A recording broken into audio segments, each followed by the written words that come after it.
கிருபை கூர்ந்து மனதுருகும் தூய தேவ அன்பே, கிருபை கூர்ந்து மனதுருகும் தூய தேவ அன்பே, உன் சமாதானத்தின் உடன்படிக்கைதனை உண்மையாய் கர்த்தர் காத்துக் கொள்வார்.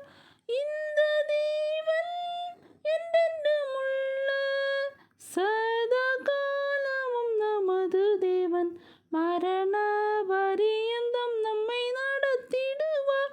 அநாதி தேவன் நம் அடைக்கலமே, அவர் நித்திய